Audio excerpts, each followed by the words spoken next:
అందరికీ నమస్కారం. వేదగిరి ఛానల్ నుండి విపి రావు. ఇప్పుడే అందిన వార్త ఏంటంటే, అమెరికాలో ఒక విద్యార్థి, భారత విద్యార్థి, అతని పేరు ఉసిరిపల్లి ప్రవీణ్ కుమార్.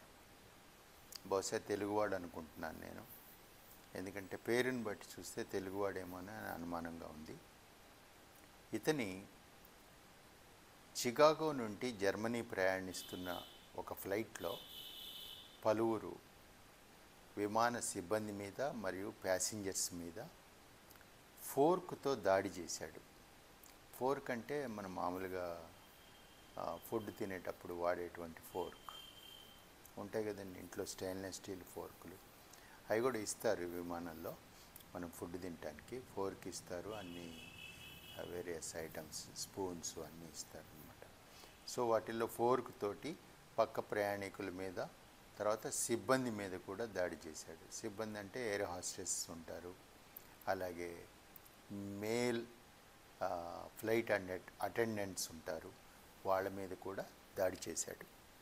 అయితే ఈ విమానాన్ని, ఇది బహుశా లుఫ్తాన్సా విమానం, ఈ విమానాన్ని అత్యవసర పరిస్థితుల్లో మధ్యలో బోస్టన్లో ఎమర్జెన్సీ ల్యాండింగ్ చేసేసి, ఇంకా అది అంటే అమెరికా నుంచి బయటికి వెళ్ళలేదు విమానం, దారిలో ఉండగా బోస్టన్లో దింపేశారు విమానాన్ని.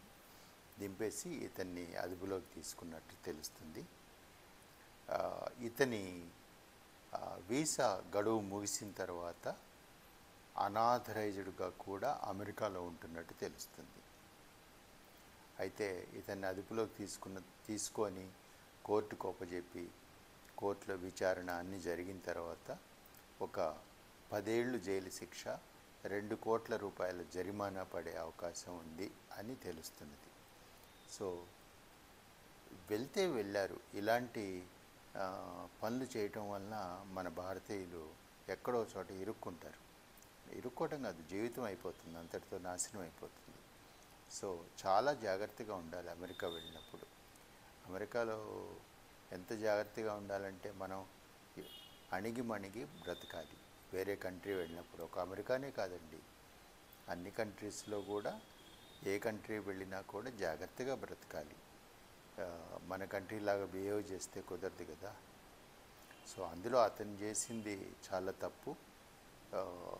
ఈ రకంగా మిగతా విద్యార్థులందరూ జాగ్రత్తగా ఉండాలని నా మనవి. ఈ వార్త తెలిసినందుకు చాలా బాధగా ఉంది.